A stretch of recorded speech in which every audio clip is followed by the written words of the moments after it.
Sanya polong to suta ke roti thodi po belela DJ Santosh thodi po belela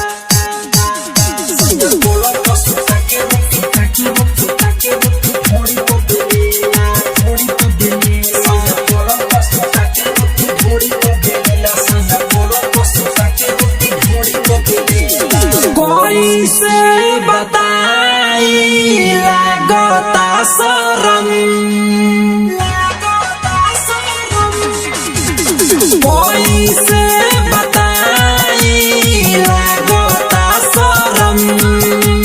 चढ़ली जवानी हमर हो जाता गरम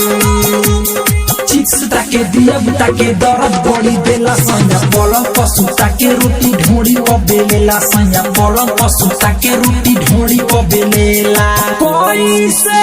बताई लागता शरम आए हाय कोई से बताई लागता शरम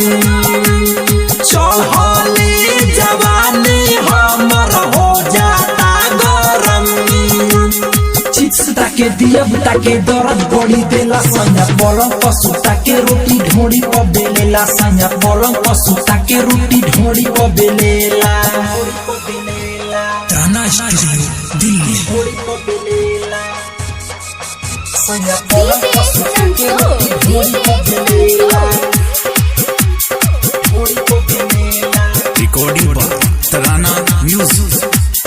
ढोड़ी प बेलेला ढोड़ी प बेलेला पलंग पशु ताके रोटी ढोड़ी प बेलेला सैया पलंग पशु ताके रोटी ढोड़ी प बेलेला केतना कहियो पर हम लीला डाली के पानी लहंगा को दे लगीला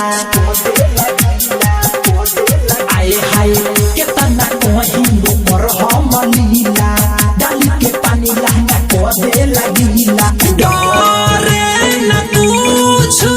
ओकरा से बोली रोटी फूलावता खोली मोर चोली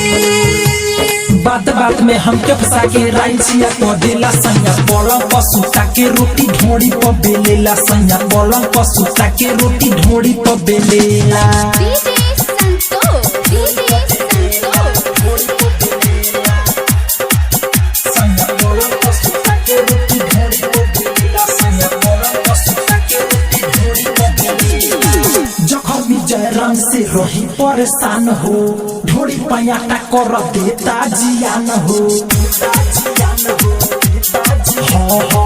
जखमी जयराम से रही परेशान हो ढोड़ी पयाटा कर देता जियान हो परदीप प्रेमी